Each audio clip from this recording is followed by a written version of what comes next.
boa noite. Bem-vindos à primeira página. O nosso convidado de hoje é o candidato a Presidente da República, Carlos Carvalhais. Boa noite, Sr. Primeiro, só para o registro, o Sr. foi visto hoje no Parlamento, em São Bento, pela primeira vez, depois de uma ausência longa. Deixou já de ser parlamentar europeu. Parlamentar europeu e hoje era o último dia do debate sobre o orçamento e eu quis estar presente. Não volta, portanto, a ser parlamentar europeu nesta legislatura. Soutor, vamos balizar a nossa conversa e para isso é essencial fazer-lhe a pergunta que já muita gente tem feito e o Soutor não tem respondido. Vai até à urna, não vai até à urna? Então, espero que não me faça sempre essa pergunta. Eu compreendo o interesse em saber qual vai ser o desfecho da minha candidatura. Admito perfeitamente ir até ao final, mas, como já tenho dito, não está decidido. Um pequeno partido, e não há partido de primeira nem de segunda, terceira, mas um pequeno partido pode decidir já, porque não tem nada a perder. Um partido que pesa, que decide, que tem influência, tem que ver o que é melhor para a democracia, para as convergências futuras, para o futuro de Portugal, para o futuro do partido. Agora, eu queria chamar a atenção para o seguinte. Nestas eleições não está no fundamental em causa quem vai sair vencedor. Em democracia não há vencedores à partida, mas há um candidato que se perfila como vencedor. Os outros candidatos não vão eleger 2% ou 15% de candidato. Essas eleições não são para a Assembleia da República, são para eleger um candidato. São para eleger um presidente. Posto isto, o que é que todos os outros candidatos estão a fazer nesta campanha eleitoral? Bom, naturalmente, a debater ideias, a projetar mensagens, a debater problemas e, naturalmente, também a procurar alargar o seu espaço de influência. É neste sentido que eu também me encontro nas eleições presidenciais. Isto é, não vou estar nestas eleições para fazer uma crítica cerrada, portanto, aos outros candidatos, né, marcar passo a passo, comentar aquilo que dizem, mas o núcleo essencial da minha intervenção vai dirigir-se para quê? Para defender um exercício presidencial que potencie os poderes do Presidente em defesa dos interesses populares, dos interesses nacionais. Concretizando melhor, um dos aspectos que eu queria conduzir na minha campanha era, portanto, por exemplo, dar voz a quem não tem voz. Sabe perfeitamente que há hoje problemas da juventude, são problemas que se encontram consignados na Constituição, a juventude tem problemas de habitação, problemas do ensino, temos o problema das mulheres, o problema da igualdade, o problema dos pequenos e médios empresários, que são hoje castigados com o crédito que cada vez é mais seletivo e com as taxas de juros que têm sido elevadas. A todas essas pessoas o senhor quer? Quero-me dirigir e, portanto, quero debater os grandes problemas que hoje os portugueses enfrentam e as grandes reformas que Portugal necessita. Soutor, desculpe-me que lhe diga, com característica, a habilidade de facto desviou-se imenso do teor inicial da minha pergunta. Ainda não é possível dar-me um indício concreto? Não, porque sabe, neste momento até o único candidato sou eu, os outros são todos candidatos a candidatos.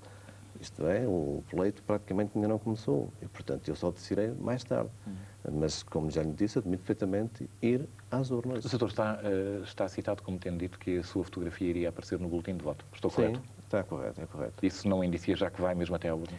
Não, eu não quero estar enganado. Portanto, houve quem tirasse relações, porque repara o seguinte, se se decidir muito próximo do ato, já não há a possibilidade de se retirar do boletim de voto a fotografia do candidato. Portanto, isso não significa... Isso indicia, pelo menos, que a decisão vai ser tomada...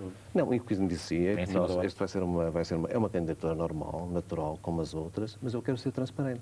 E, portanto, temos que ser transparentes, porque mesmo em relação a estas eleições, ninguém vai contar votos. O PS não os pode contar porque está misturado com o PSD. O PSD também não os pode contar porque está misturado com o PS. Falta o Basílio Horta, mas o Basílio Horta disse que é suprapartidário. Também não se pode contar. Perdão, nós vamos dissecar essa área que até tem uma certa beleza política. Contudo, uma vez que não está decidida ainda e que ainda faz um certo secretismo acerca da eventual decisão que vai tomar... secretismo não faço, quer dizer, o que eu quis dizer é que não está ainda decidido. Temos que nos situar em cenários, doutor. Ou desiste ou não desiste. Caso... Sabe que estas coisas, o sim ou não, a vida é mais complexa. Era isso, mas essa assenta na situação da desistência. Sendo complexa, não estou a ver lógica nenhuma em advogar uma candidatura, um voto, por exemplo, apelar ao voto em Carlos Marcos. Não estou a ver, certamente, em apelar ao voto em Basílio Horta. Estarei a ver um apelo comunista ao voto em Mário Soares. Não, quer dizer, eu penso que nestas eleições não se estão a reproduzir as eleições do anterior, são eleições muito específicas.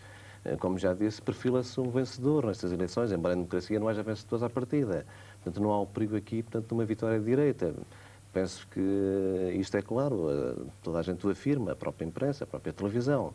Portanto, não é isto que está em causa. Se reproduzissem as condições do passado, se fosse necessário, portanto, os nossos votos para derrotar a direita, nós não hesitaríamos em fazer um apelo, como fizemos às portuguesas e aos portugueses e ao eleitorado comunista, para votar no candidato da democracia para derrotar a direita.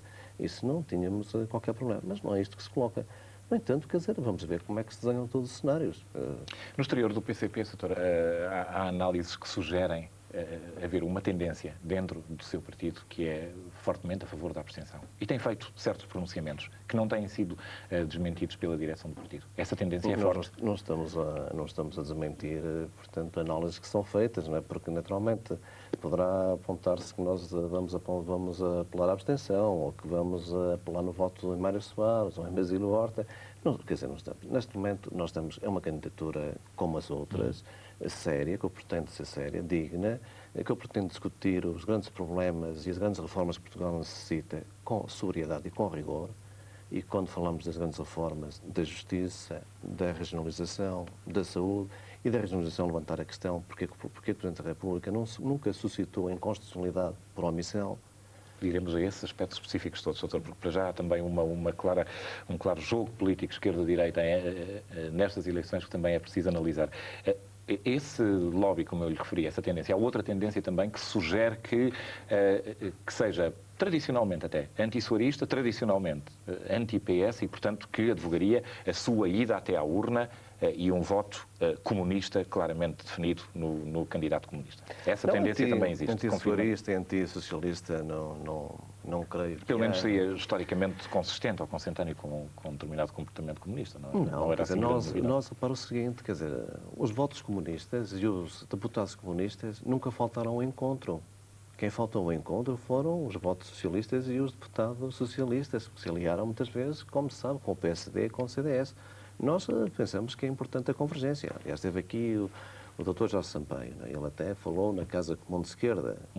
Tem direito de autor. Apelo ao voto comunista. Tem um direito de autor, mas nós estamos de acordo com a construção de uma Casa Comum de Esquerda. Agora que uns não sejam inquilinos e outros patrões, que uns não fiquem na cave e outros... Isto é, uma casa partilhada. Estamos totalmente de acordo com isso. E claro que ele até se dirigiu ao eleitorado comunista. Eu poderia me dirigir ao eleitorado socialista e perguntar: vocês estão satisfeitos com as companhias que têm do PSD? E dali responder-me-iam: não estamos, mas nós também não pedimos essas companhias. E eu responderia daqui: então, e o vosso Presidente, o Presidente Mário Soares, já tomou algum distanciamento em relação ao eleitorado do PSD? Já se desinibiu de fazer alguma crítica ao governo? Portanto, são estas questões. Nestas eleições, naturalmente que os eleitores vão se posicionar de uma maneira muito especial, porque são eleições especiais, e eu estou convencido que o eleitorado comunista continuará a votar no Partido Comunista, porque é um partido que os defende, conhece este partido, é um partido patriota e que é indispensável à democracia portuguesa. Doutor, as saídas recentes do seu partido, nomeadamente José Magalhães e de Jorge Lemos, não sugeriram que a tendência dentro do PCP, que era a favor de um voto anti-suarista, era muito forte? Uma vez que, no caso de José Magalhães, ele foi um defensor da vitória do Dr. Mário Soares. Repara o seguinte: numa situação complexa, e nessas eleições, é perfeitamente admissível que qualquer meu camarada tenha uma posição sobre isto. Nós também discutimos. O que não é admissível é que a torne pública e faça um apelo ao voto noutra candidatura. Isso é uma questão de ética. É isto. Aqui, claro, foi dito, até mesmo aqui na televisão, portanto, uma vaga de demissões. Eu, se dissesse assim, por exemplo, aqui na televisão tem havido uma vaga de demissões, a Margarida Amarante... Claro, foi usado o termo vaga aqui na televisão. É um exagero. É certamente excessivo, mas lá que foi não numericamente importante, mas qualitativamente importante. O que naturalmente o Mário Pedro está de acordo comigo é que foram as mesmas pessoas que, ao longo de um determinado tempo, com os mesmos tiques, com as mesmas causas, e que fizeram, portanto, uma saída a conta-gotas, quase uma dissidência espetáculo, como já alguém disse. E repara agora o seguinte: isto não é para fazer nenhuma crítica, mas sabe porquê que, por exemplo, a televisão nunca trouxe aqui, por exemplo, ninguém do PSD, aqueles 30 que estão a apoiar o Basílio Horta, mais aqueles agora que foram demitidos no Oeste, mais o presidente da JSD da Madeira, é porque nunca viu neste estúdio, que são 30. Mas isto, portanto, é uma brincadeira só para dizer o seguinte, não vamos fazer disto um grande caso. Naturalmente que eu lamento qualquer militante do meu partido saia... Não lhe pedi que comentasse as saídas, eu pedi-lhe que comentasse a leitura das saídas. Se isso não indiciava que, de facto, dentro do PCP, alguém com decisão, ou pelo menos um grupo de militantes, se não dirigentes influentes, advogam, de facto, a continuação da sua candidatura até a urna, uma espécie de um voto anti-soarista. Não, nós discutimos as coisas naturalmente, quer dizer, portanto, se nós estivéssemos todos de acordo, nem fazíamos reuniões, não é? Portanto, naturalmente que as pessoas discutem, debatem, temos de ter sempre os ouvidos e os olhos abertos, não termos ideias cristalizadas e estarmos a ver, pensarmos e vermos, depois de todas as opiniões, qual é a decisão mais acertada. É o natural e o normal. O senhor, como dirigente do PCP, está consciente que a abstenção ou o voto na sua candidatura penaliza muito diretamente o Dr. Soares e o Partido Socialista? Não, quer dizer, repara o seguinte, então também o PSD, que neste momento até resolveu dar um apoio mais crescido, portanto, à candidatura. Eu penso o seguinte, quer dizer, repara, isto é como no futebol, quando num desafio há um vencedor à partida, ou se sabe o resultado, aqueles que gostam muito de futebol vão ao futebol, mas aqueles que gostam também do pleito, isto é, de quem ganha e quem perde, portanto, muitas vezes ficam em casa, portanto, ora bem, eu penso que os portugueses devem exercer o seu direito cívico. E também a minha candidatura, à partida, com este quadro, é uma candidatura para valorizar estas eleições. Porque nós somos um partido que pesa e que decide com real influência política, cultural, social e eleitoral. Portanto, não somos um pequeno partido. Portanto, ou apresentarmos uma candidatura, portanto, e de um dirigente do partido, estamos também a valorizar e queremos valorizar as presidenciais. Mas sem dúvida que está também consciente que o voto que eventualmente vá para si, caso prossiga até à urna, sim. O voto é um voto que é retirado ao Dr. Mário Soares. Bom, e acha que vai fazer assim tanta falta? Quer dizer, se começa a fazer esse prognóstico, eu vou começar a alterar a minha posição e apontar mais para... Se quiser analisar em termos das últimas eleições em 84, foi um voto decisivo, se não mesmo decisor, o voto do PCP. Sem dúvida nenhuma. Neste momento, talvez esteja em questão mais uma força de mandato do Presidente e propriamente um equilíbrio esquerda-direita. Traduzido numa votação significativa em torno da figura do Dr. Mário Soares. Não houve separação de águas, como sabe. Neste momento o PSD marcou falta de comparência. Ainda ontem estivemos num debate, dizia-se que faltava uma cadeira. Faltava a cadeira do CDS, mas não faltava a cadeira do CDS, faltava a cadeira do CDS e do PSD. Não é? Eu não sei como o Dr. Mário Soares encarnasse as duas cadeiras. Não o creio. Acha que o facto do PSD ter decidido tão cedo apoiar a candidatura do Dr. Mário Soares roubou característica de esquerda a essa candidatura? Distanciou o candidato da esquerda? Para o seguinte, eu considero a candidatura do Dr. Mário Soares uma candidatura democrática. E é verdade que... E de esquerda? E é verdade que o Dr. Mário Soares não pediu o apoio ao PSD. Mas também é verdade, e isto é um ponto, num ponto de vista, mas se manifesta com preocupação, é que também não se distanciou, não se tem distanciado do PSD. Tem-se inibido de fazer críticas ao PSD.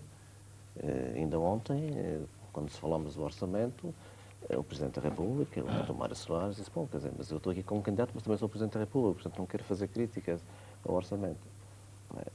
No Val, antes de se ter decidido, chegou a falar na separação de águas.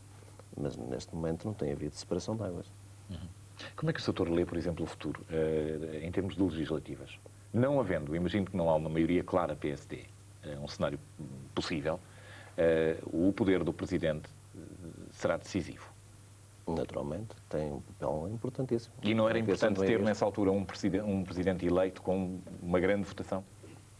Para a qual poderia haver o contributo comunista, ou está disposto a arriscar isto em vista a uma... Não, isso não lhe tira o número de votantes, portanto, não lhe tira qualquer legitimidade. Não. Penso que quem estiver a avançar com esses argumentos está a avançar com argumentos antidemocráticos. Não lhe tira qualquer legitimidade. O Presidente, depois de eleito, é o Presidente de todos os portugueses. Acha que ele tem o mesmo poder, vai lá inclusivamente no social, se for eleito? Eu penso que talvez o PSD tenha feito esses cálculos de início. Dar um apoio, que nem era bem um apoio, porque nem sequer tinha falado qual era a decisão de voto. Disse só, eu não apresentarei candidato se o Dr. Mário Soares se candidatar. Bom, agora com o aparecimento da candidatura de Basílio Horta, então fui a correr e deu mais um passo. Integrem-se nas estruturas do MAS. Mas quem estava a pensar e, portanto, fazer um apelo indireto ou indireto era o PSD. Não somos nós estamos numa campanha eleitoral, estamos a debater as questões, a animar também estas eleições, a trazer para em cima da mesa, portanto, as questões que são essenciais, com que o português se debate, as questões externas, não é? A afirmação de Portugal na Europa e no mundo no quadro das suas melhores tradições, e é também um aspecto que eu quero reclamar na minha candidatura, portanto, é um novo papel de Portugal na cena externa, que se empenha, portanto, na resolução das grandes causas da humanidade. Direitos presidenciais, lá falaremos, porque para já, doutor, há dois cenários também com que o senhor se confronta. Uma é uma deslocação do centro cartesiano da esquerda para o lado de onde for o voto, e aí afasta-se do CDS. Outro é uma deslocação também, por sua vez, para a direita. Poucos votos para a direita concentram à volta do PSD e à volta do Dr. Basílio Horta uma nova dinâmica de forças. Concorda com isto? Não percebi bem o raciocínio. Se os votos forem para a direita, sim, como ela está, votos para o Dr. Basílio Horta, votos do PSD idos para o Dr. Mário Soares, cria-se aí uma dinâmica nova. Não sei porquê. Não sei porquê. Por outro lado, se deixar o... O Basílio Horta está nestas eleições, claramente, a tentar fazer uma pesca de arrasto de votos. A tentar, portanto... Mas se ele obtiver um resultado significativo, cria-se uma dinâmica nova que poderá levar a uma alteração substancial do perfil de alianças. Eu penso que se tiver uma votação significativa, ele não poderá contar os votos, como já disse, porque é uma candidatura superpartidária. A primeira questão. A segunda, tanto é que esses votos serão deslocados... Acredita mesmo que estas candidaturas são superpartidárias? Eles não são, portanto, mas são eles que o dizem, são eles que se afirmam, e, portanto, naturalmente, por a boca morre o peixe, portanto, se são superpartidárias.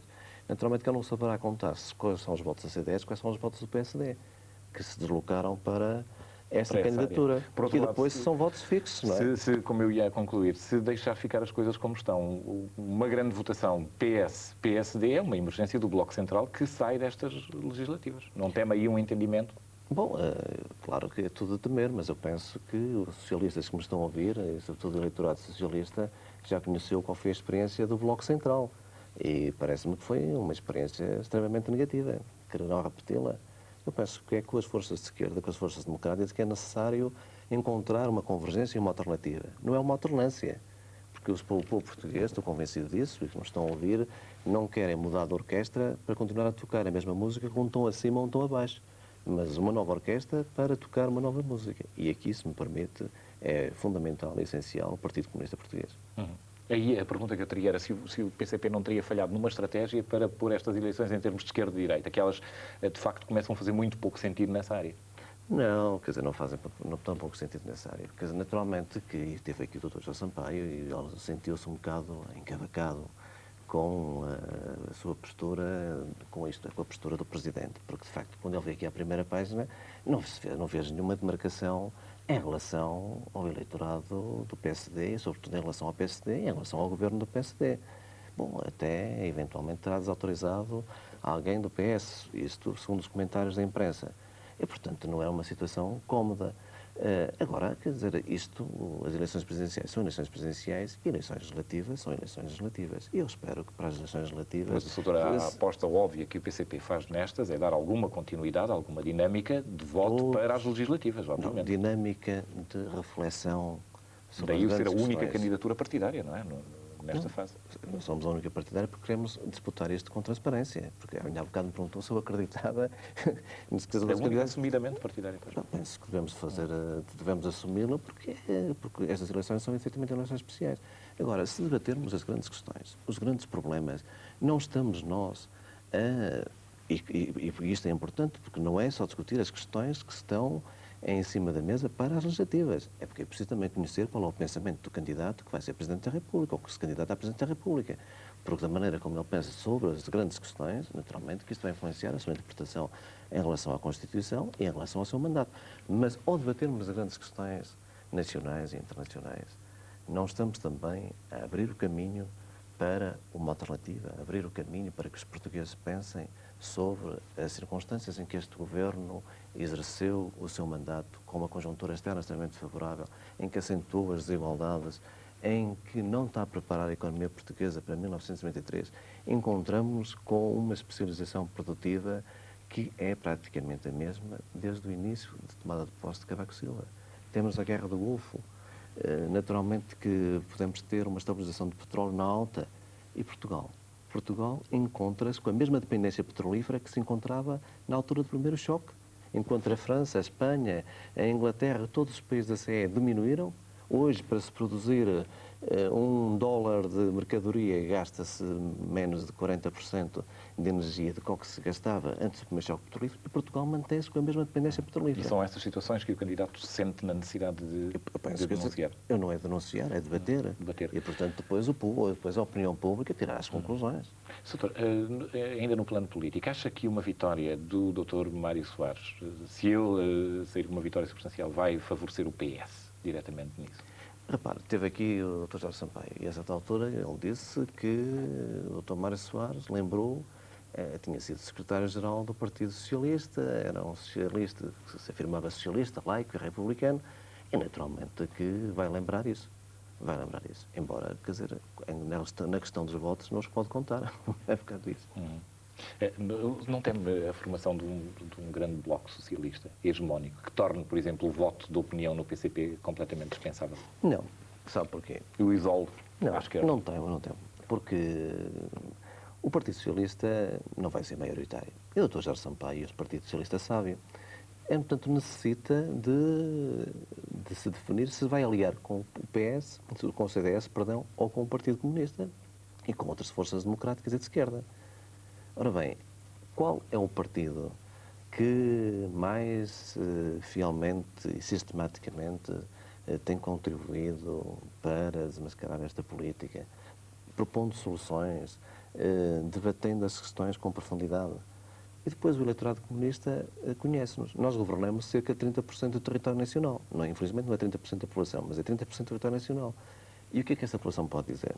Pode dizer é que nós trabalhamos com honestidade, com competência, procuramos resolver as questões, procuramos que a população gira também os problemas, isto é, que não seja só passivo, mas que tenha uma intervenção concreta, criadora, em relação a todos os problemas das autarquias. Fazemos até mais com menos dinheiro. E quando a gente fala dos atributos da competência, da honestidade, da seriedade, não é propaganda, é uma realidade. Bom, aqueles que nos conhecem no trabalho autárquico sabem que nós somos uma força séria, uma força que defende os trabalhadores, os pequenos e médios empresários, a juventude, os reformados. E então, este eleitorado que conhece um Partido Comunista, que tem uma história, e uma história que se honra, porque nós não somos aqueles que dissemos que não é vergonha ser comunista, nós sempre temos honra em ser comunistas. Esse eleitorado, mesmo que nestas eleições pudesse votar aqui e ali, regressará ao Partido Comunista Português, porque sabe que este é o grande baluarte da defesa dos interesses nacionais e dos seus interesses. Então não vê como um risco que se despenalizar o voto à última hora, ou à 25ª hora, há liberdade de voto no PCP, portanto que o voto que vá para o Dr. Mário Soares não seja interpretado como um voto que vá para a área socialista e que não regressa ao PCP? Não, regressa porque as pessoas conhecem-me, sabem. E é possível aos comunistas, portanto, nesta área, nesta fase, votarem em Soares e permanecer integralmente? O seguinte, eles votaram no Dr. Mário Soares, nas últimas eleições, como sabe, presidenciais, nós apelámos ao eleitorado comunista, e não só ao eleitorado comunista, a todos os portugueses e a todas as portuguesas, para votarem em Mário Soares para derrotar a direita. Bom, e depois regressaram, portanto, ao meu partido. Aliás, nas eleições para o Parlamento Europeu, as sondagens também diziam que Carlos Carvalhas, isto é, o grupo parlamentar, os comunistas iriam ter 7%. Foi assim que começou. E andaram por aí 7, 8, 9, 10. Bom, depois tivemos cerca de 15%, não temos mais de deputado. Nas eleições para o poder local, também o Partido Comunista iria perder um conjunto de autarquias. Como sabe, ganhámos mais autarquias e até ganhámos Lisboa em conjunto com o Partido Socialista. E a conquista de Lisboa mostrou também uma coisa importante. É que aquilo que se dizia a alguns teóricos de que os comunistas poderiam afastar os votos socialistas e os socialistas poderiam afastar os votos comunistas, é que a conjugação destas duas forças multiplicaram os votos. Os votos que houve em Lisboa são superiores aos destas duas forças. Acha que é uma experiência que se pode extrapolar para algo mais amplo, para um universo mais amplo, para legislativos, por exemplo? Naturalmente que as eleições autárquicas são eleições autárquicas, mas é a capital do país. E, portanto, se a capital não serve de exemplo, o maior aglomerado do país... Doutor, como estratégia, depois de tudo o que me diz, pode sugerir-se que o subsecretário-geral do PCP confia aqui um desgaste, subsecretário-geral adjunto, perdão, confia num desgaste do eleitorado PS nestas eleições, um reforço, parece inevitável, do eleitorado de direita, e aí o senhor afirmar ainda mais a posição do PCP com mais poder negocial, chegar às legislativas com mais poder negocial. É esta a estratégia global?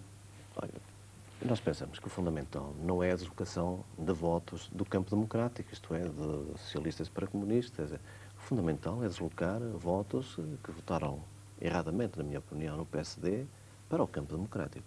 E esse é que é o trabalho que comunistas e socialistas devem fazer. Pela convicção, debatendo os problemas com seriedade, chamando a atenção para este governo, para a política deste governo, chamando a atenção para as dificuldades, para as desigualdades, para as exclusões de milhares de portugueses, do nível de vida digno, da habitação, da saúde, do ensino, dos tempos livres, inclusive das férias. Nem todos os portugueses podem usar férias. Veja que tivemos um crescimento razoável, mas que se acentuou as desigualdades. E não são só em relação à distribuição de rendimento. Aí é clarinho. Basta ver o Banco de Portugal, basta ver as estatísticas oficiais. É em relação às grandes questões hoje da vida. Há, de facto, quer dizer, o alastramento da pobreza. Como é que isto se pode admitir num país que teve um crescimento, mas não teve desenvolvimento? Porque o desenvolvimento tem duas vertentes, a vertente social e também a vertente ecológica. Portanto, este governo beneficiou de uma conjuntura extremamente favorável, teve uma taxa de crescimento razoável, mesmo assim, ainda hoje o Primeiro-Ministro disse na Assembleia da República que tinha sido a maior taxa da CE. Não é verdade. A Irlanda teve uma taxa superior a Portugal. E mesmo assim, nestes anos todos, a taxa de crescimento português é muito próxima da Espanha. O que significa que nós nem sequer estamos a aproximar da Espanha. E significa também uma outra coisa. É que durante estes anos do governo Cavaco Silva, a CE, o conjunto da CE, todos estes países cresceram. Portanto, não foi um caso único em Portugal. Praticamente todos cresceram. Nós andamos sempre um ponto ou meio ponto acima da média da CE.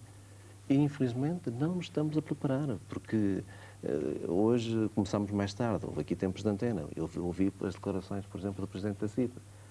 E o que nós verificamos é o seguinte, é que continuamos com o mesmo grau de especialização, com o mesmo perfil de exportações, com baixo valor acrescentado, e continuamos a insistir em privatizar empresas básicas estratégicas que mais tarde... Reprivatizar, em muitos casos.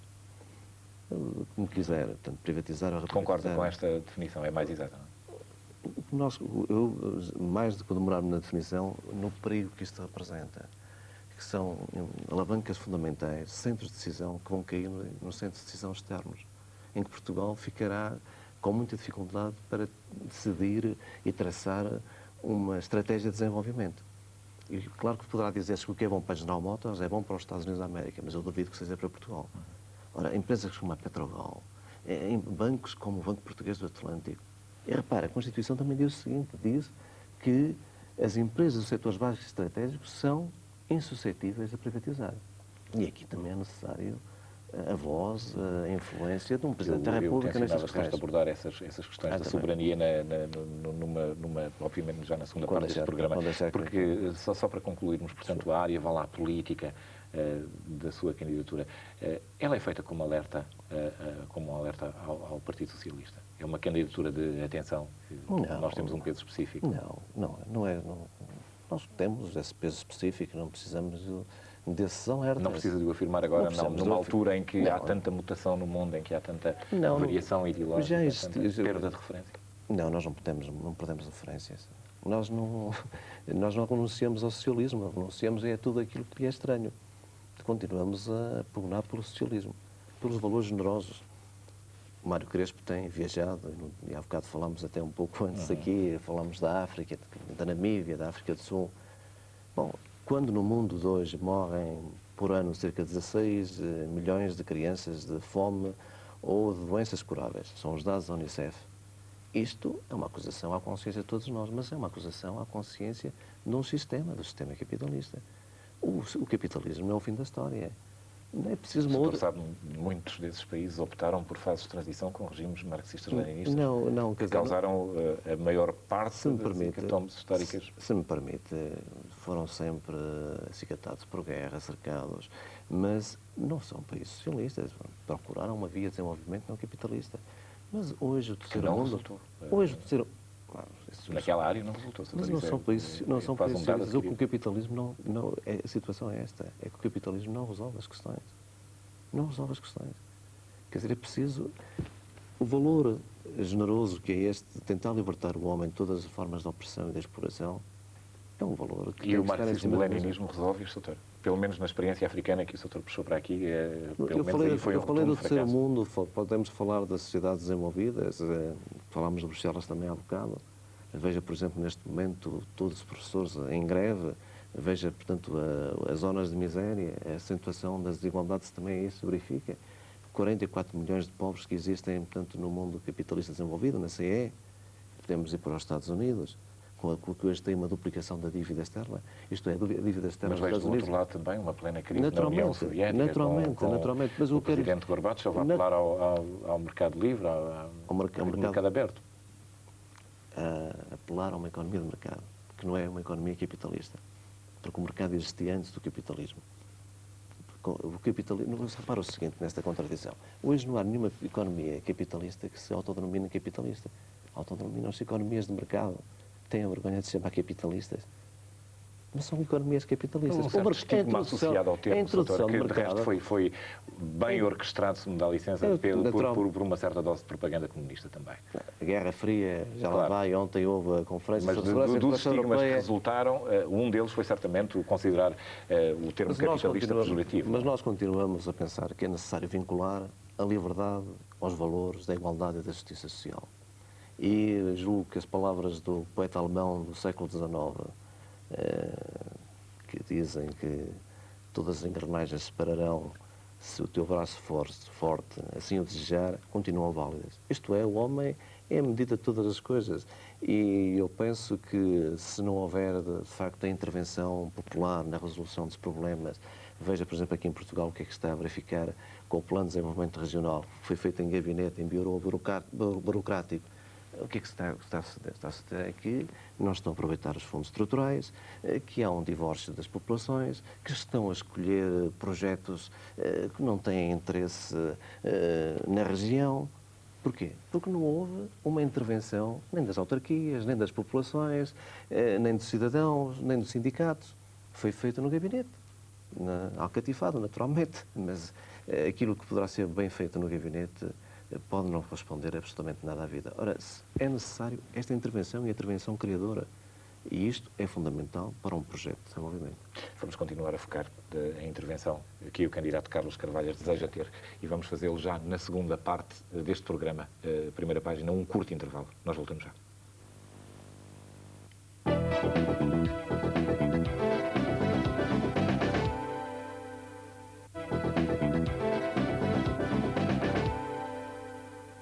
Primeira página, segunda parte, o nosso convidado é o Dr. Carlos Carvalhas. Doutor, deseja ter intervenção e sugere-se uma intervenção maior na vida social e política portuguesa como Presidente da República. Acha que isso é possível dentro do atual quadro constitucional, creio que trouxe uma Constituição consigo, talvez como referência, mas acha que isso é possível ou acha que era preciso uma revisão constitucional que atribuísse mais poder ao chefe do Estado? Não. Eu penso que os poderes presidenciais são suficientes. Agora, a nossa Constituição configura um regime semipresidencial, portanto, um regime misto parlamentar-presidencial, um equilíbrio entre órgãos de soberania, até uma interdependência complexa. Bom, mas o que nós verificamos, pelo menos é a minha leitura, é que neste último mandato este órgão se apagou. E ficamos quase como que uma transfiguração em sistema de primeiro-ministro, com uma governamentalização de praticamente toda a vida. E já falámos aqui das questões do mercado comum da CE, esse é um exemplo, em que aí a governamentalização é total. Isso devido ao magistério do Dr. Mário Soares? Devido ao magistério do Dr. Mário Soares, que foi um magistério muito pouco interveniente, na minha opinião. E esta questão da intervenção é hoje desejada por todos. Mas isso não é uma visão excessivamente presidencializadora do nosso sistema? Não, é uma visão da Constituição da República Portuguesa, que diz que o nosso sistema é um sistema semipresidencialista. Agora, quando nós vemos políticas que se desviam da Constituição, Naturalmente que o Presidente da República tem o dever de cumprir, fazer cumprir a Em que Constituição. áreas, quer ser específico, onde o Presidente da República deveria ter tido mais... Há bocado já falamos na regionalização, por exemplo, mas vamos então deixar... Acelerar o processo de regionalização. Não é Ou exigir o cumprimento do que está constitucionalmente podia ter pedido a inconstitucionalidade por omissão. E agora, com o seu peso político, se está a favor da regionalização, por exemplo, devia apoiar, por exemplo, um calendário. Até ao fim do ano, a aprovação das leis quadros. Por exemplo, até o primeiro trimestre, a aprovação das áreas de partida. E depois, a eleição dos órgãos. Senão, nunca mais lá chegamos. Né? Outra área, Sr. Outra área, por exemplo, olha, os jovens que me estão a ouvir, a habitação. O que é que diz a Constituição da República? Diz que cada cidadão e a sua família têm direito a uma habitação. E nem sequer uma habitação qualquer. Diz que é uma habitação condigna. E depois incumbe ao Estado políticas. Que políticas? Auxiliar as comunidades locais, as cooperativas, a autoconstrução. Isto tem-se verificado? Não tem. Vejamos este último orçamento. O que é que está consignado para a habitação social? 4 milhões de contos. Quando, por exemplo, para o Centro Cultural de Belém, como sabe, está praticamente o dobro. E o que vai ficar para o Centro Cultural de Belém ultrapassa o dobro daquilo que estava previsto inicialmente. Mas parte disso é coberto com fundos comunitários também, não é? Não, também poderá ser a habitação social. A questão é que o dinheiro aqui não tem bilhete de entidade. Agora, vejam o seguinte, é que 4 milhões de contos é muito menos do que o ano passado. E já não é nada, porque é o valor igual, mas com o valor igual com a inflação, significa que há uma diminuição em termos reais. Ora bem, perante esta situação, o Presidente da República tem duas atitudes. Ou não tomar atitude nenhuma, portanto calar-se, ou com o seu peso político e institucional, chamar a atenção para o Governo, para esta área, que é uma área importantíssima e uma área que hoje cria grandes problemas a todos os portugueses, nomeadamente aos jovens. Quer outra, quer a questão da saúde. Podemos falar da saúde também. Não está a atribuir ao Presidente da República demasiada responsabilidade por questões que muitas vezes são conjunturais? Não, e dependem de Executivo e, sobretudo, numa situação de Executivo maioritário, por exemplo? O Executivo maioritário deve governar e o Presidente da República deve deixar governar o Executivo. Mas não pode deixar que o Executivo não cumpra a Constituição da República ou a subverta. Porque ele, quando fez o seu juramento, quando tomou posse, o Presidente da República disse cumprir a Constituição da República. Naturalmente, na Constituição da República há normas de cumprimento imediato, vinculativas, e normas são programáticas. Esta que eu estive a falar é uma norma programática. E, portanto, a questão da habitação, o problema da habitação não se resolve de um dia para o outro. Não somos demagogos. Como o problema da saúde. Agora, temos que ver é se as políticas que estão a ser postas em práticas pelo Executivo vão nessa direção. Ou se não, ou se vão numa direção precisamente ao contrário. Porque não há duas leituras da Constituição. Isto é muito claro e muito explícito. Se vamos, por exemplo, em relação à saúde, se vamos, por exemplo, em relação, ou se vamos tocar a área, por exemplo, dos reformados. Bom, quer dizer, a Constituição fala dos direitos dos reformados. Nós, por exemplo, defendemos há muito tempo que os reformados tenham 55% das pensões mínimas, pelo menos, sendo 55% do rendimento nacional. Já houve este aumento. Nós congratulamos-nos. Demos a nossa contribuição para este aumento, mas ainda ficou abaixo de 50% do salário mínimo. E quando se fala na Europa, e tanto ainda hoje se falava de que nós queremos acompanhar a Europa na fiscalidade, acompanhar a Europa nas privatizações. Então não se acompanha na Europa, por exemplo, no cumprimento desse preceito, que é uma norma do OIT, pelo menos 55% das pensões mínimas para os reformados, para os pensionistas. E isso competeria ao Presidente da República dinamizar? Naturalmente. Eu penso que sim. Eu penso que o Presidente da República tem uma palavra. O Presidente da República não pode chegar só ao fim do ano, na passagem do ano ao Natal, e fazer um discurso sobre a acentuação das desigualdades, sobre as dificuldades. Isto é, não pode falar sobre as causas absolvendo... Perdão, não pode falar sobre os efeitos absolvendo as causas. As causas são as políticas. Quando se estimula ou se fecham os olhos à concentração da riqueza, à exaltação de valores como salve-se quem puder, ao poder do dinheiro, ao negocismo, naturalmente que depois não podemos estranhar que apareçam os fenómenos da corrupção e que apareçam todos os fenómenos ligados como a acentuação das desigualdades, a pobreza. O senhor vê algum mérito naquela estabilidade que o Dr. Mário Soares veio ultimamente dizer que tinha conseguido? É um ponto também que me distancio do Dr. Mário Soares. A estabilidade é necessária, é um valor, mas é um valor instrumental. Agora, houve estabilidade ou houve destabilização social? Este governo promoveu a estabilidade ou a destabilização social? Veja o número de greves, o número de conflitos, a destabilização de milhares hoje de jovens que não têm um emprego, têm um emprego precário. Se for ao norte, encontrará uma expressão que é interessante. Sabe qual é? Em alguns sítios onde há até algum crescimento económico. Os jovens dizem, nós aqui temos trabalho, não temos emprego. Aqui é extremamente diferente. Encontrar uma ocupação, um gancho, trabalhar durante uma semana, 15 dias, mas um emprego estável que dê para constituir família, para pensar no dia da manhã, não o tem. Criou-se uma grande instabilidade social. Para além de todas aquelas pessoas que são obrigadas a trabalhar em casa, à peça, ao feitio. Ora bem, isto é destabilização. E destabilização grande. Em relação aos agricultores, que me estão a ouvir, e nós, e também um dos objetivos da minha candidatura, é prestar solidariedade àqueles que estão em luta e que lutam por seus justos interesses e pelas suas justas reivindicações. O que é que nós temos a verificar? Tem diminuído o rendimento, tem havido liberalização de importações, não tem havido uma política para a defesa da agricultura, estamos a aproximar-nos do fim de transição, vão começar a haver muito mais importações, agora vamos ter a fatura da CE, e que tem havido de política para auxiliar os agricultores? Veja, por exemplo, o gasóleo. Nós temos o gasóleo mais caro da CE, mesmo com o subsídio, e as taxas de juros mais elevadas. Como é que o agricultor português, mesmo ajudado, pode competir? O Governo vai agora aumentar, o subsídio, mas simultaneamente vai fazer pagar a compensação. Que não são propriamente a ação presidencial. Mas o Presidente e o cidadão que se candidata à presidência da República deve dar a conhecer o seu pensamento, para que o povo português saiba escolher o candidato, saiba escolher o seu Presidente, porque o Presidente, ao interpretar a Constituição, com certeza que vai entrar também com as suas concepções de fundo. Eu reconheço que isto é da área governamental, mas o Presidente sabe o que é que diz a Constituição sobre a organização económica. E se sabe o que é que diz a organização económica, com o seu peso institucional e com os poderes que a Constituição lhe confere, tem a obrigação de dar um sinal. Porque a Constituição portuguesa não é neutra. É uma Constituição positiva, que aponta para uma harmonização no progresso, mesmo com a segunda revisão constitucional, que aponta para uma democracia que não seja só política, mas uma democracia económica, social e cultural. E uma democracia a quem lhe falta uma destas pernas é uma democracia manca. Direitos, liberdades e garantias. Quantos trabalhadores me estão a ouvir sabem que, por exemplo, hoje na sua empresa, em algumas dessas empresas, há uma repressão e que os direitos sindicais são letra morta.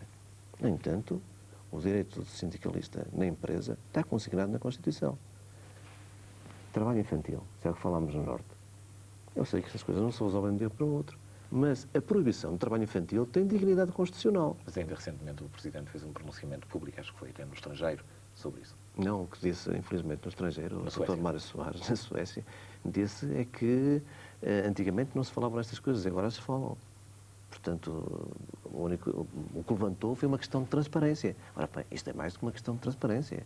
É uma questão de dignidade constitucional que o Presidente da República, com o seu peso institucional, deve dar um sinal no sentido de que o Governo se lance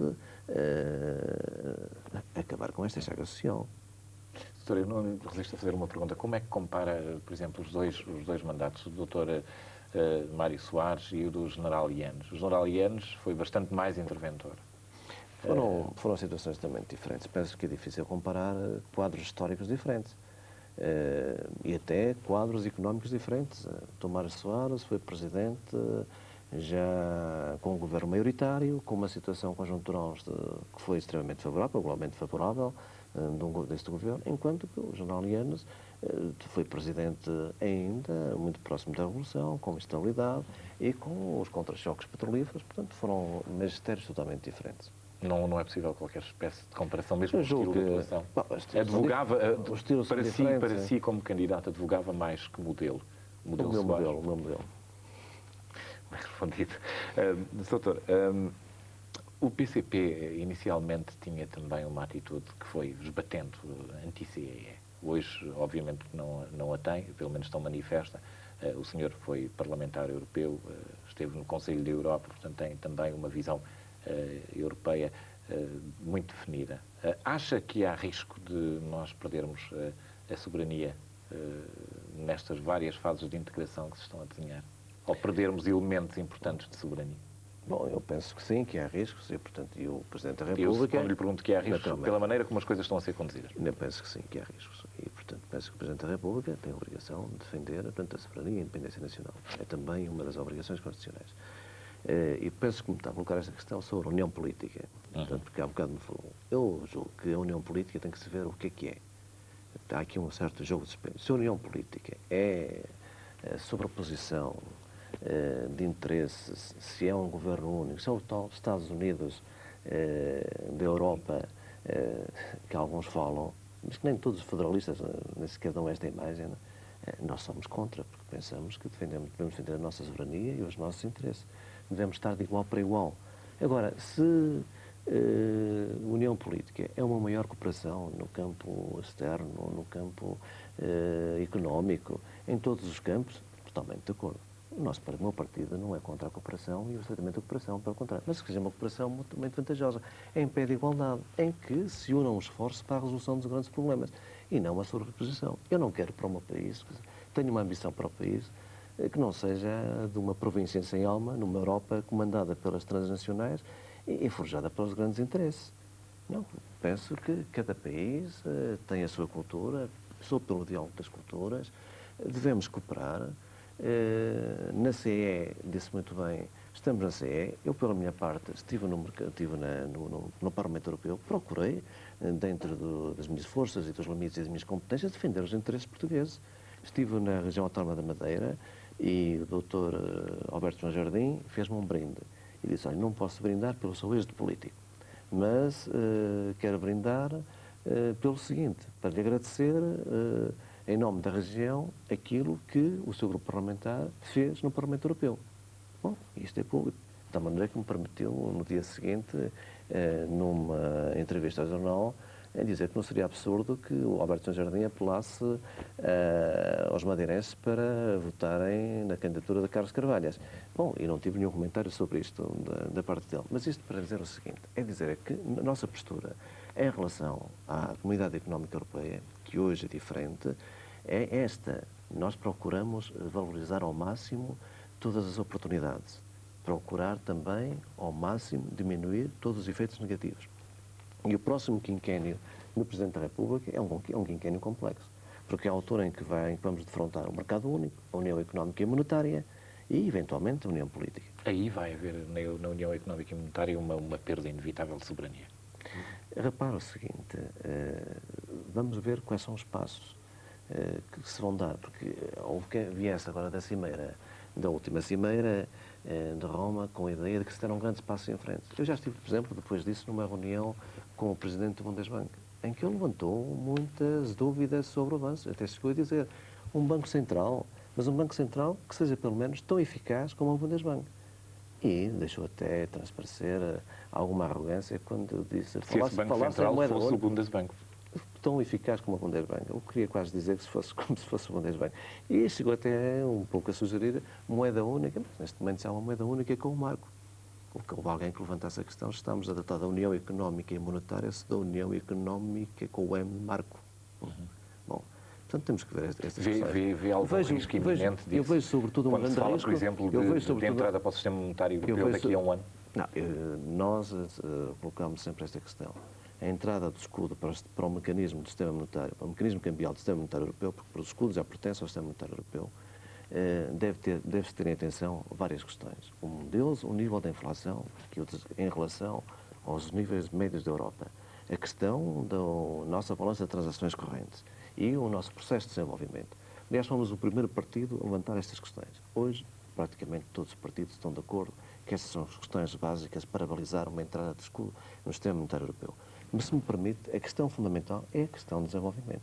É que com a União Económica e Monetária, e a experiência mostra, em vez de se verificar uma aproximação entre as regiões, a tendência é para um afastamento entre as mais ricas e as mais pobres. Por isso, nós temos reivindicado o reforço dos fundos estruturais, o reforço do orçamento comunitário, políticas de desenvolvimento regional e que haja a garantia que depois de 1993 isto se verifique. Quando o Primeiro-Ministro vem da Cimeira de Roma e faz, permita-me a expressão, a rábula que já tinha feito em Dublin, de que tinha conseguido meter as palavrinhas coesão económica e social, é importante a coesão económica e social, já está no ato único. Mas o que é que se verificou depois de Dublin em relação à coesão económica e social? Houve aumento dos fundos estruturais. Trouxe o Primeiro-Ministro a garantia de que após 93 vamos ter a extensão dos fundos, a continuação e o reforço dos fundos? Não. Ora bem, isto é que são questões fundamentais. Porque agora é que vamos ter a fatura da CE a partir de 93. E como é que se consegue salvaguardar isso, doutor? Como é que se consegue salvaguardar, por exemplo, a independência de Portugal de formular um orçamento, de lançar os seus próprios impostos, havendo uma moeda única e um Banco Central? Como é que se pode defender? Defendendo, tendo que os pés... Praticamente. Veja, por exemplo, a questão dos têxteis. Agora o Governo já admite invocar, inclusivamente, o direito de veto. Isto é... Cláusulas de salvaguarda? Não só a cláusula de salvaguarda. Não só a cláusula de salvaguarda. Mesmo podendo vetar. Porque pode, através do compromisso... Mas isso não nos desfaza completamente do processo de unificação europeia? Não se faz. Agora, nós, com a entrada do escudo para o sistema monetário europeu, claro que perdemos soberania. Não tenho dúvidas nenhuma sobre isso. Perdemos elementos de soberania. Aliás, em relação à política cambial, deixamos de poder mexer no fundamental na taxa de câmbio. Aliás, eu advogo que o escudo entre para a banda larga, não fique na banda estreita. Mas isto é evidente. Agora, quando se fala em soberania partilhada, vamos ver, é soberania partilhada ou é soberania dominada? Onde se fala em soberania partilhada, haverá mesmo uma partilha de igual para igual, onde cada um possa falar com a mesma voz, onde os seus interesses possam ser defendidos, onde se possam colocar esforços comuns para resolver os problemas de desenvolvimento, ou não? Essa aqui é a questão central. Acha que seria necessário fazer um debate constitucional entre nós para fazer uma adequação da Constituição a essas possíveis reduções de soberania? Não, o que penso é que é necessário fazer um debate nacional, e sempre o advogamos, em relação à Constituição Europeia. E quando há bocado falei na governamentalização, parece-me que é errado da parte do Governo. Estamos-nos a aproximar das ACIS, estamos-nos a aproximar das duas conferências intergovernamentais e que o Governo praticamente não tenha dado qualquer informação à Assembleia da República nem ao povo português. Isso são problemas de interesse nacional que devem efetivamente ser debatidos. Só assim é que conseguiria potenciar o seu poder negocial, que o não tem potenciado. Tem perdido, inclusivamente, oportunidades. Eu há bocado falei nos têxteis e fui relator num parecer sobre os têxteis. Mas agora, se me permite, muito rapidamente, dizer-lhe isto. Olha, quando tomei a posse de parlamentar, no Parlamento Europeu, o primeiro requerimento que fiz foi sobre os têxteis, perguntando se poderia haver um financiamento específico para Portugal. Tive a resposta do comissário Andriessen, dizendo o seguinte: sim, isso é possível, mas nós queremos conhecer a situação da indústria portuguesa têxtil. Mas isso é necessário, para isso é necessário fazer um inquérito, e esse inquérito, no ponto de vista técnico, é complexo e financeiramente caro. No entanto, a Comissão está disposto a financiá-lo e, inclusivamente, a dar apoio técnico. Se o governo português desejar. Eu não levantei a bandeira do Partido Comunista Português, não. Discretamente entreguei isto ao governo, ao Sr. Secretário de Estado da Integração, com discrição. Passou todo este tempo. Antes de sair, fiz a mesma pergunta ao Sr. Comissário Andriessen. Queria dizer-me se o governo português já respondeu a esta proposta, a esta gestão feita por Vossa Excelência. A resposta foi uma resposta florentina, naturalmente. Disse-me que o governo português ainda, de facto, não tinha respondido, mas estava neste momento a tratar. Bom, passou-se um ano. E hoje, o que é que dirão os industriais e os trabalhadores da corda do lado, quando estão ameaçados com despedimentos? Quando temos o GATT quase no desfecho do acordo de multifibras e não está assegurado o êxito de Portugal. Bom, são estas questões que eu penso que se o governo português as discutisse com as diversas instituições, naquilo que é essencial, poderia haver a potenciação, isto é, a conjugação de esforços dos parlamentares, dos partidos, na defesa do interesse nacional. Há outras áreas que eu gostava de ouvir a opinião do candidato. Nomeadamente, por exemplo, a hipótese de voto de estrangeiros em Portugal, em processos eleitorais. Bom, este é um problema que tem sido discutido, inclusive, no Parlamento Europeu, em relação às eleições locais para o poder local. Como já acontece em alguns países. Como já acontece nos países, eu penso que é justo. Em relação para o mais alto, mais elevado, uma eleição presidencial via bem? Penso que não. Nem governamental tampouco? Nem governamental. Pelo menos neste quadro. Mão de obra de países não comunitários em espaços comunitários. Como é que encara isso? Mão de obra de países terceiros? Bom, eu penso que isso... Caso dos africanos, caso dos argelinos, norte da África, caso de toda esta população, vá lá, que vem nomadizando do sul para o norte. Eu penso que o que é necessário é resolver as questões do desenvolvimento e para isso é necessária uma nova ordem económica mundial. Penso que os passos que estão a ser dados agora em relação ao desarmamento poderão libertar verbas que deverão ser aplicadas na resolução dos grandes problemas da humanidade. Porque não se podem fechar as fronteiras. Naturalmente que eu penso que os cidadãos desta comunidade deverão ter prevalência na circulação. Mas mesmo aqui, mesmo em relação a isto, como se sabe, também houve uma dualidade. No ato único há a regra da maioria para as questões económicas, para os serviços, para os capitais, mas em relação à circulação das pessoas, dos cidadãos, dos trabalhadores, a regra é, como sabe, a regra da unanimidade. Basta um país não estar de acordo para que isto não se verifique, portanto, que haja atraso. Como sabe, há aqui um país, que o Luxemburgo, que está sempre contra, porque tem, de facto, já uma população estrangeira, uma porcentagem bastante elevada em relação à população Como é que vê nacional. os fenómenos de xenofobia que se têm manifestado pela Europa fora? E até aqui, em Portugal? Sou contra, mas naturalmente que os fenómenos de xenofobia estão ligados a problemas também económicos, como os fenómenos rássicos. E o problema de valores. Veja, a nossa Constituição coloca com muita incisão os valores da solidariedade, da igualdade de oportunidades, da justiça social. E esses valores têm sido exaltados na prática ou mesmo até nos discursos? Não têm. Quais são os grandes valores? É o valor do sucesso, é os hippies transformarem-se em yuppies, esse aqui é o homem do dinheiro, é o poder do dinheiro, é o salve E o que é que acha que isso se deve a uma deficiente formação das pessoas hoje em dia? Deve ser uma política também governamental. Deve ser a política do governo. A política do governo... Há fenómenos de imitação que é um bocado difícil de reprimir através das fronteiras, doutor. Eu não estou a dizer para reprimir através das fronteiras. O que estou a dizer é que quando se cria na sociedade, quando se exaltam estes valores, naturalmente que todos os outros valores generosos se vão apagando. Veja hoje, por exemplo, uma doença social que praticamente todos hoje somos nós, agentes e vítimas. É a indiferença.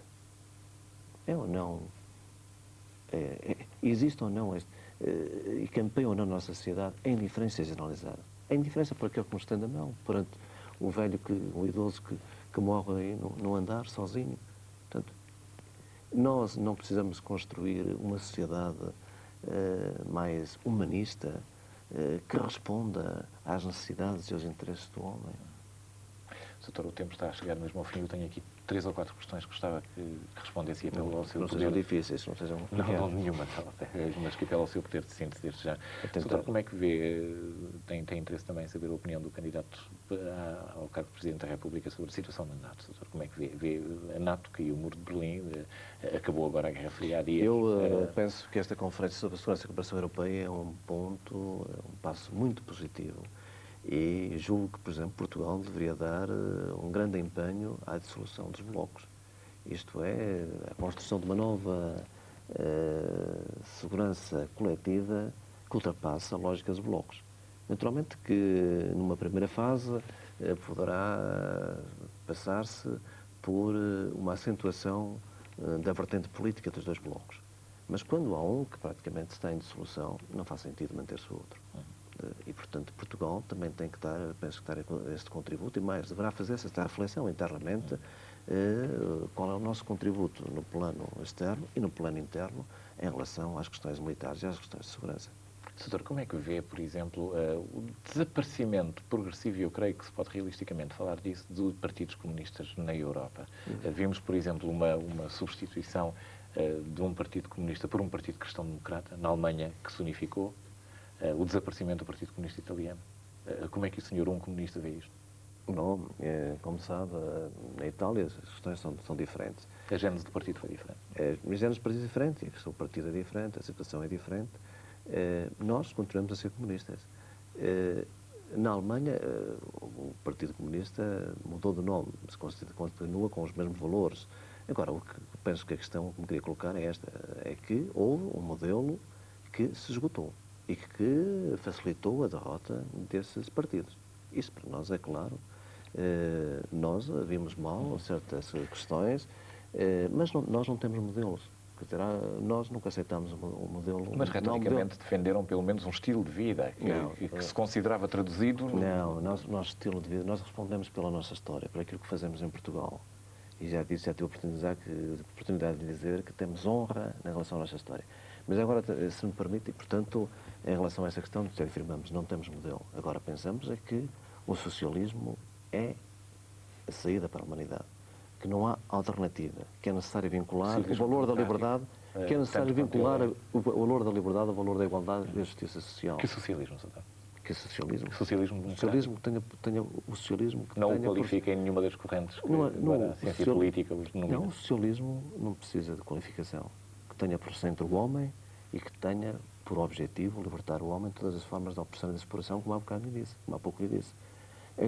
Passa, naturalmente, por exemplo, no plano económico, pela socialização das empresas básicas estratégicas. É uma sociedade de transição, onde se deverá manter por muito tempo relações de produção do modo de produção anterior. Mas é um estádio que, com todas as suas vertentes, económica, social, cultural, política, deverá levar a um desenvolvimento, à satisfação das necessidades básicas e a um desenvolvimento multifacetado do ser humano. Mas agora, se me permite, porquê é que me faz esta pergunta? Eu não sou réu em relação a esta questão. Nós não podemos... Eu tenho solidariedades políticas, mas não sou responsável por aquilo que os outros fizeram. Mas agora, só pronto, vou por esta questão.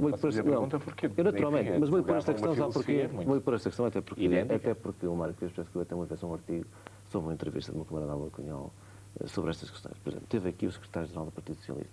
Não se lhe colocou a questão sobre a família socialista.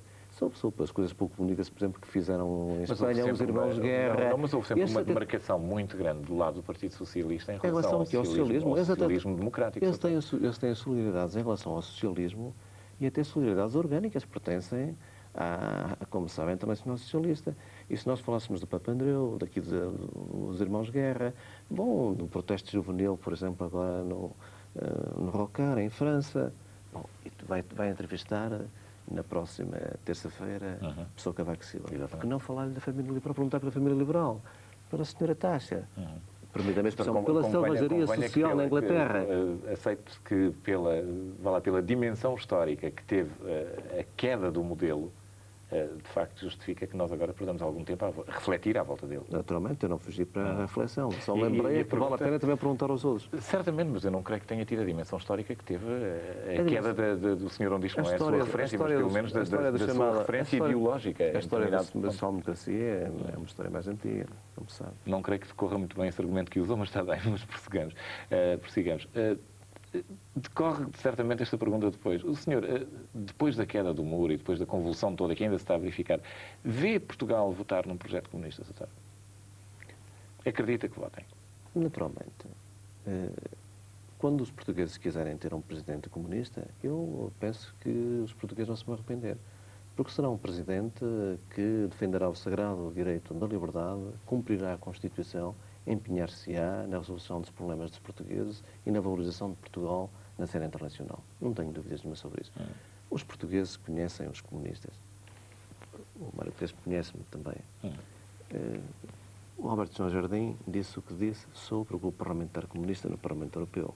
Não creio que o Alberto João Jardim tenha aderido ao comunismo, ao Partido Comunista Português. Isso é pouco provável. Então, reparo sim, do que é que dirão, portanto, milhares de cidadãos que certamente têm áreas políticas diferentes. Mas não tem que as pessoas identifiquem, por exemplo, a votação num projeto seu como uma votação numa tendência. Qual é o nosso projeto? Qual é o nosso projeto? Nós não vamos a discutir fantasmas. Nós prognamos para Portugal uma democracia avançada que seja simultaneamente política, económica, cultural e social. Naturalmente, multipartidária. E não é depois da perestroika, é antes da perestroika, muito antes, sempre o defendemos. Doutor, quem mais se bateu pela liberdade e continua a bater? Não é de ontem, nem de hoje, nem de amanhã. Para nós a liberdade é um valor sagrado. Eu tenho mais uma pergunta para lhe fazer. O senhor foi citado por um jornal, como tendo dito, que críticos como José Luís Judas, Barros Moura e José Magalhães poderiam eventualmente integrar a direção do seu partido. Eu penso que o meu camarada Álvaro Cunhal já respondeu a isso. Naturalmente que todos os meus camaradas... Foi mal citado? A citação não foi essa, portanto, e foi mal citado. Naturalmente que numa entrevista, como sabe, portanto, numa entrevista longa, e sobretudo quando o entrevistado não teve a possibilidade de fazer uma revisão a tempo e horas, porque eu cheguei nesse dia de Bruxelas, portanto, a minha resposta não saiu com precisão. Portanto, eu julgo que a resposta já foi dada sobre essa questão. Pois, portanto, posso entender que quando assumir a liderança do PCP eu sou secretário-geral adjunto. E está aqui como candidato à presidência da República. Estou aqui como candidato à presidência da República, naturalmente, mas não era só isso, que não era para fugir à questão. E, portanto, isso sou apenas uma perspectiva em aberto. Portanto, não vamos fazer agora futurologia. O meu camarada esteve aqui na página 1, em plena forma, eu julgo que é muito útil para o meu governo. Se sente inspirado para um curso de reforma Um curso de reforma onde? Um curso no sentido de uma direção, uma marcha de reforma no Partido Comunista Português. Sente-se inspirado a ser um Gorbachev? Para o seguinte, o meu partido é um partido aberto às transformações. É um partido do nosso tempo. Ainda hoje tivemos a discussão do orçamento. Apresentámos um conjunto de propostas. Vamos tentar apresentar um conjunto de propostas concretas. Apresentámos-las todos os dias nas autarquias. Ainda ontem estive com a ANAFRE, que é a Associação Nacional das Autarquias, em que estavam elementos do CDS, do PSD, do PS, do PCP. Que questões é que eles levantaram? As questões de poderem ter maiores possibilidades de administrarem e maiores meios financeiros. E que lhes fosse dado por uma lei para eles não terem andado de chapéu junto dos presidentes da Câmara, que nós defendemos. Isto é, permitir uma maior gestão e uma maior intervenção das populações. Totalmente de acordo. Eles ouviram-me, eu ouvi-os. Estou pronto a solucionar esta questão. Isto é, o meu partido vai apresentar na Assembleia da República um projeto de lei para resolver também esta questão. Um partido que está com os portugueses, que é de Portugal, feito por portugueses, homens com as mesmas virtudes e também com os mesmos defeitos. Mas, como disse um camarada meu falecido, com um sentido muito humanista da vida, este partido é um partido que serve Portugal aos portugueses e que tem de triunfar. Espero que acredite. E já não estou a fazer um apelo ao voto no candidato do Partido Comunista. Mas um dia, quem sabe, se não também não votará comunista. Quem sabe, doutor. Muito obrigado por ter vindo à primeira página. Foi o doutor Carlos Carvalhas, o candidato do Partido Comunista à presidência da República. A primeira página volta na próxima terça-feira, já com uma entrevista com o secretário-geral do presidente do Partido Social Democrata, o professor Cavaco Silva. Boa noite.